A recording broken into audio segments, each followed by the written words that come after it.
Good morning बच्चों। मैं doctor Madhulika Singh उज्ज्वल। आज की कक्षा में हम जो पूर्व की कक्षा में हमने संसद के दोनों सदनों के बारे में पढ़ा है, राज्यसभा और लोकसभा, उनके आपसी संबंधों पर चर्चा करेंगे। उनके पारस्परिक संबंध कैसे हैं, उन संविधान में क्या स्थिति है, और पारस्परिक संबंधों को पढ़ते हुए हम दोनों के बीच एक तुलनात्मक अप्रोच भी रखेंगे। यानी पारस्परिक संबंधों को पढ़ते हुए हम दोनों के बीच एक तुलना भी साथ साथ देखेंगे। दोनों के बीच जो पारस्परिक संबंध है बच्चों, उसको हम कुछ बिंदुओं में पढ़ेंगे जो इस प्रकार से हैं। पहला है नामकरण के संबंध में, यानी यह एक बहुत ही साधारण सा संबंध है दोनों में कि ये संसद के दोनों सदन हैं। एक लोकसभा है, एक राज्यसभा है। राज्यसभा को संसद का द्वितीय सदन या उच्च सदन कहा गया है और लोकसभा को प्रथम सदन या निम्न सदन कहा गया है। और आप सामान्य बोलचाल की भाषा में देखें, या आप कह सकते हो दोनों सदनों के आधार रूप में हम दोनों के नामकरण को देखना चाहें तो बच्चों, लोकसभा एक लोकप्रिय सदन और राज्यसभा को एक वरिष्ठ सदन कहा जाता है। अब दूसरे पॉइंट पर हम प्रतिनिधित्व के संबंध में दोनों का संबंध देखेंगे, या आप कह सकते हो दोनों का एक तुलनात्मक अध्ययन देखेंगे कि जहाँ लोकसभा समस्त जनता का प्रतिनिधित्व करती है, भारत की समस्त जनता का प्रतिनिधित्व करती है, वहीं राज्यसभा भारतीय संघ की इकाइयों अर्थात राज्यों और संघीय क्षेत्रों का प्रतिनिधित्व करती है। वह समूचे भारत का प्रतिनिधित्व नहीं करती है। और यहाँ पर मैं यह भी बताना चाहूँगी बच्चों कि राज्यसभा में जो भारत के संघ राज्यों को या संघीय क्षेत्रों को जो प्रतिनिधित्व दिया गया है, वह समान भी नहीं दिया गया है, असमान प्रतिनिधित्व है। यानी जनसंख्या के आधार पर उनको प्रतिनिधित्व दिया गया है। ऐसे में कुछ छोटे राज्य हैं, उनका तो प्रतिनिधित्व ही नहीं है राज्यसभा में, जबकि लोकसभा समूचे भारत की जनता का प्रतिनिधित्व करती है। अब हम आते हैं सदस्य संख्या पर बच्चों। तो जहां लोकसभा की अधिकतम सदस्य संख्या 552 हो सकती है, वर्तमान की बात करें बच्चों तो अभी 545 है सदस्य संख्या लोकसभा की। वहीं राज्यसभा के अधिक से अधिक सदस्य हो सकते हैं 250। अब आप देख सकते हो कि लोकसभा की अधिकतम संख्या 552 हो सकती है, राज्यसभा की अधिकतम जनसंख्या 250 हो सकती है। तो आप देख सकते हो संख्या के मामले में भी दोनों में कितना अंतर है। और राज्यसभा में इन 250 में से भी 12 सदस्य तो मनोनीत होते हैं और 238 जो है वह है परोक्ष रूप से निर्वाचित होते हैं। वर्तमान सदस्य संख्या की बात करें तो 245 अभी राज्यसभा के मेंबर्स हैं बच्चों।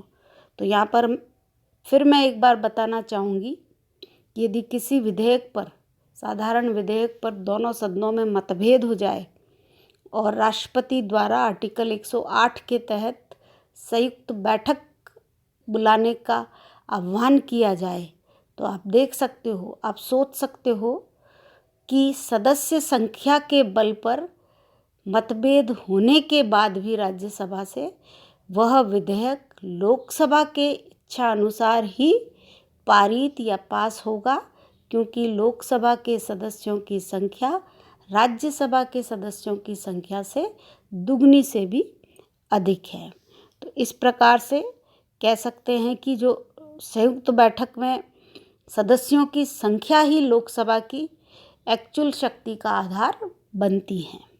अब हम आते हैं दोनों के निर्वाचन से संबंधित संबंध के बारे में बात करते हैं कि जहाँ लोकसभा के सदस्यों का चुनाव तो जैसे कि आपको सबको पता है वयस्क मताधिकार के आधार पर, यानी 18 साल का कोई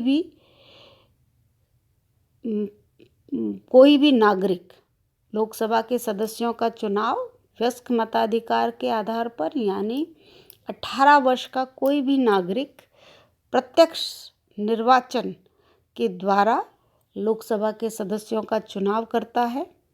जबकि राज्यसभा के सदस्यों के चुनाव की बात करें बच्चों, तो हमने पूर्व में ही पढ़ा है कि इनका चुनाव अप्रत्यक्ष रीति से और आनुपातिक प्रतिनिधित्व के आधार पर होता है। अब हम आते हैं कार्यकाल के बारे में। कार्यकाल के संबंध में दोनों सदनों की बात करते हैं। तो जहाँ लोकसभा का कार्यकाल 5 वर्ष का है और यह एक अस्थायी सदन है। अस्थायी सदन कैसे बच्चों कि 5 वर्ष से पूर्व यदि लोकसभा भंग हो जाती है किसी भी कारण से तो कार्यकाल 5 वर्ष से कम का भी हो सकता है। परंतु इसके विपरीत राज्यसभा का कार्यकाल है जो 6 वर्ष का है, वह कभी भी भंग नहीं होती, वह एक स्थायी सदन है। अर्थात राज्यसभा के जो 1/3 सदस्य है वह प्रति 2 वर्ष बाद अवकाश ग्रहण करते हैं, या आप कह सकते हो सदस्यता से हटते हैं, और उतने ही सदस्य वापस नए निर्वाचित हो जाते हैं। तो यहाँ पर हम देखेंगे कि कार्यकाल के संबंध में एक का है 5 वर्ष, दूसरे का है 6 वर्ष। साथ ही एक अस्थायी सदन है, यानी जो कभी भी 5 वर्ष से पूर्व भी भंग हो सकता है, जबकि राज्यसभा पूरी तरह से स्थायी सदन या कभी भी किसी भी सूरत में भंग नहीं किया जा सकता। अब हम आते हैं दोनों के बीच साधारण विधेयकों के संबंधों की बात करें बच्चों, तो पूर्व में भी हमने देखा कि साधारण विधेयक के संबंध में दोनों की शक्तियाँ लगभग बराबर सी है। वे किसी भी सदन में पेश किए जा सकते हैं। मतभेद होने पर संयुक्त बैठक का आह्वान कर सकता है राष्ट्रपति 108 के तहत, और संयुक्त बैठक में चूंकि बहुमत के आधार पर निर्णय लिया जाता है और लोकसभा के सदस्यों की संख्या अधिक होने के कारण वो उसकी इच्छा अनुसार ही फिर विधेयक पारित होता है। इस प्रकार से हम यहाँ पर साधारण विधेयकों के संबंध में भी कह सकते हैं बच्चों कि वैसे तो सैद्धांतिक दृष्टि से राज्यसभा को भी साधारण विधेयकों के संबंध में लोकसभा के समान ही शक्तियाँ प्राप्त हैं, किंतु व्यवहार में देखा जाए तो लोकसभा की स्थिति कहीं अधिक शक्तिशाली है, राज्यसभा की स्थिति काफ़ी निर्बल। अब हम आते हैं संवैधानिक संशोधनों के संबंध में बच्चों। तो संवैधानिक संशोधनों के संबंध में हम कह सकते हैं कि यहाँ पर दोनों सदनों को न केवल सैद्धांतिक दृष्टि से वरन व्यवहार और वास्तविक रूप में भी समान शक्तियाँ प्राप्त हैं।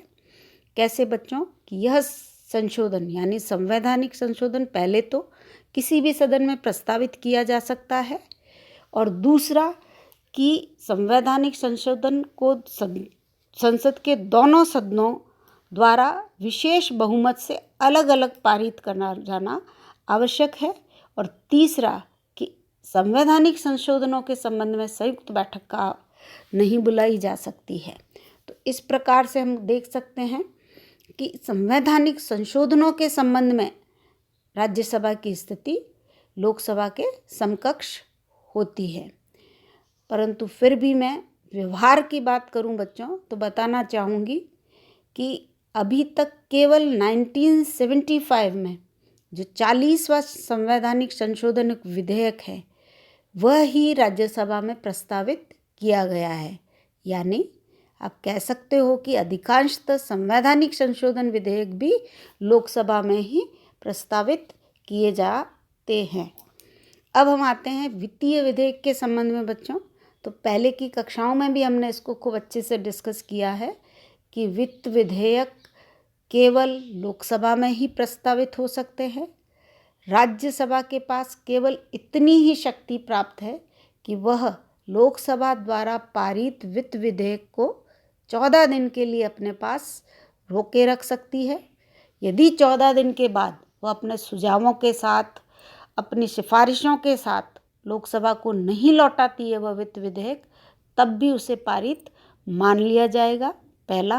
और दूसरा, यदि वह अपनी सिफारिशों और सुझावों के साथ 14 दिन के भीतर लोकसभा को वित्त विधेयक को लौटा देती है, तो यहाँ पर भी लोकसभा की मर्जी है बच्चों कि वह उसकी उन सिफारिशों या उन सुझावों को माने या न माने। यानी किसी भी प्रकार की लोकसभा पर बाध्यता नहीं है वित्त विधेयकों के संबंध में।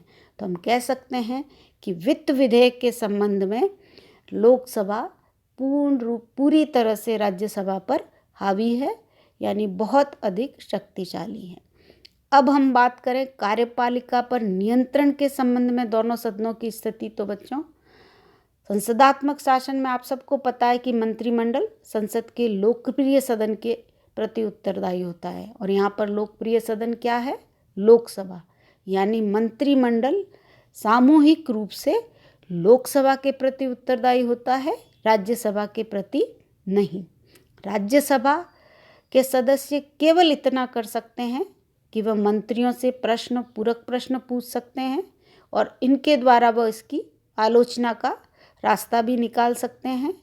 परंतु जहाँ तक अविश्वास प्रस्ताव के आधार पर मंत्रिमंडल को हटाने का काम है बच्चों, वह केवल और केवल लोकसभा को ही प्राप्त हैं। तो इस प्रकार हम देखते हैं कि कार्यपालिका पर नियंत्रण की दृष्टि से भी लोकसभा राज्यसभा की तुलना में निश्चित रूप से ही अधिक शक्तिशाली प्रतीत होती हैं। अब हम कुछ ऐसे कार्य देखेंगे बच्चों जिससे दोनों के संबंधों का निर्वाह, या आप कह सकते हो दोनों के संबंध इन अन्य कार्यों में भी हम देखेंगे, जबकि दोनों ही सदन मिलकर इन संबंधों का निर्वाह करते हैं, या आप कह सकते हो दोनों सदन ही इन शक्तियों का, जो दोनों सदनों को संविधान द्वारा प्राप्त हैं, का निर्वाह करते हैं, निर्वहन करते हैं। तो वो कौन से अन्य कार्य या अधिकार हैं जो दोनों सदनों द्वारा साथ मिलकर काम में लिए जाते हैं? तो पहला है बच्चों राष्ट्रपति और उपराष्ट्रपति का निर्वाचन, जिसमें दोनों ही सदन आपने देखा होगा समान रूप से भाग लेते हैं, हमने पहले ही पढ़ा है। दूसरा है राष्ट्रपति पर महाभियोग लगाने का अधिकार भी दोनों ही सदनों को है। जहाँ एक सदन अभियोग लगाता है तो दूसरा सदन उसकी जांच करता है, यानी यहाँ पर दोनों की स्थिति बराबर है। तीसरा, सर्वोच्च न्यायालय, उच्च न्यायालय के न्यायाधीशों, नियंत्रक और महालेखा परीक्षक तथा मुख्य चुनाव आयुक्त को पद से हटाने के लिए भी दोनों सदनों की स्वीकृति आवश्यक है। तो यहाँ पर भी हम देखते हैं कि दोनों ही सदन यानी राज्यसभा भी लोकसभा के समकक्ष प्रतीत होती है, या लोकसभा के समान ही शक्तिशाली प्रतीत होती है। अब संकट काल की घोषणा की बात करें बच्चों, तो जो राष्ट्रपति द्वारा की गई संकटकालीन घोषणा है उसकी स्वीकृति भी 1 माह के अंदर संसद के दोनों सदनों से आवश्यक होती हैं। यानी यहाँ पर भी हम लोकसभा और राज्यसभा की स्थिति बराबर सी या समान सी पाते हैं। अब अभी तक हमने देखा कि लोकसभा ही अधिक शक्तिशाली प्रतीत हो रही थी, चाहे वह साधारण विधेयक के संबंध में हो, चाहे वह वित्त विधेयक के संबंध में हो, चाहे वह कार्यपालिका पर नियंत्रण के संबंध में हो। परंतु संविधान ने राज्यसभा को भी चूंकि एक सदन के रूप में, संसद के एक सदन के रूप में, एक वरिष्ठ सदन के रूप में रखा है, तो ऐसे ही तो नहीं रखा होगा बच्चों। तो इसको भी कुछ विशेष शक्तियाँ दी है राज्यसभा की। महत्व, इसकी उपयोगिता, इसकी प्रासंगिकता को बनाए रखने के लिए हमारे संविधान निर्माताओं ने, जिसके कारण कि लोकसभा को अनन्य शक्तियाँ प्राप्त होने के बाद भी इस सदन का महत्व बना रहे, इसकी उपयोगिता, इसकी प्रासंगिकता पर प्रश्न चिन्ह न उठे। तो राज्यसभा को संविधान द्वारा आप ध्यान से सुनो, ये आपके परीक्षा में भी प्रश्न आते हैं बच्चों कि राज्यसभा को प्राप्त विशेष शक्तियाँ, ये मैंने पहले भी बताया है आपको पूर्व की कक्षा में। एक बार पुनः आपका रिवीजन हो जाएगा इन पारस्परिक संबंधों को पढ़ने के बहाने से। तो ध्यान से सुने कि राज्यसभा को भारतीय संविधान द्वारा आर्टिकल 249 के तहत ये अधिकार है कि वह अपने उपस्थित और मतदान में भाग लेने वाले सदस्यों के 2/3 बहुमत से यदि किसी राज्य सूची के विषय को राष्ट्रीय महत्व का घोषित कर दे तो संसद उस राज्य सूची के विषय पर कानून बना सकती है, या राज्यसभा का ऐसा इच्छा हो तो संसद इस पर कानून बना सकती है यदि 2/3 बहुमत से राज्यसभा ऐसा करने की घोषणा करे तो। आर्टिकल कौन सा है? 249। अब दूसरी जो विशेष है, यह शायद इससे भी अधिक विशेष या महत्वपूर्ण शक्ति है जो राज्यसभा को प्राप्त है बच्चों, वह है आर्टिकल 312 के तहत उपस्थित और मतदान करने वाले सदस्यों के 2/3 बहुमत से राज्यसभा नवीन अखिल भारतीय सेवाओं की स्थापना का प्रस्ताव पास कर सकती है। और यह जो शक्ति है यह केवल और केवल राज्यसभा को ही प्राप्त है। तो इस प्रकार हम देख सकते हैं बच्चों कि उपरोक्त दोनों शक्तियाँ राज्यसभा के महत्व और उपयोगिता को बनाए हुए हैं। इस प्रकार से बच्चों राज्यसभा और लोकसभा दोनों का जो पारस्परिक संबंध और इनका जो एक तुलनात्मक अध्ययन हमने पढ़ा है, उसमें हमने देखा कि लोकसभा ही राज्यसभा की तुलना में अधिक शक्तिशाली और अंतिम निर्णय करने की स्थिति में है, और राज्यसभा लोकसभा के मुकाबले में उसकी तुलना में काफ़ी निर्बल और कम शक्तिशाली है। अब हम इस पर बात करें कि राज्यसभा और लोकसभा के बीच में यह जो स्थिति है, अधिक शक्तिशाली होना या कम शक्तिशाली होना, तो इसके पीछे कारण क्या रहे होंगे या कौन सी वो स्थितियां हैं जिसके कारण इन दोनों सदनों में कई बार मतभेद हो जाते हैं। वो कौन सी स्वाभाविक या अपरिहार्य परिस्थितियां हैं जिससे कि दोनों सदन परस्पर एक दूसरे के प्रति संदेह रखते हैं।